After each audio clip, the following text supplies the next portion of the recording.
Thank you. Yes. So we were one of the agencies at the SBA which embarked on the 90-day modernization pilot for the TIC last year. So we were quite eagerly waiting for the 3.0 policy to come out. Sure. And I think one of the things we were able to do was inform how we could use some cloud-based tools to meet the objectives and the goals and the intent of the TIC goals and be able to still meet the intent without really implementing the architecture.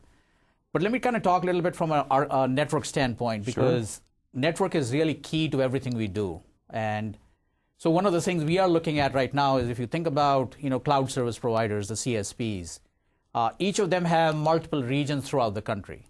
And each of them obviously have a high-speed connectivity between region to region.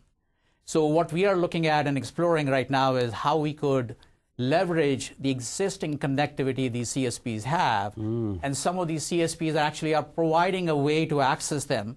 So for instance, you get from your local office to the nearest region using some ISP.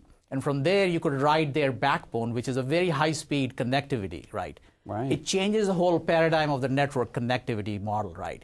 And it sort of leapfrogs us from where we have traditionally been in like an MPLS network standpoint. They already have those networks. They're high speed, high bandwidth, high performance. And if they give you a solution which is secure and allows them to access that, that is quite revolutionary from our standpoint. So in addition, just from a security standpoint, obviously we are doing the SD-WAN implementations as well, but we are also looking at zero trust networks, because you have to make sure your foundation is secure, it's reliable, it's high performing.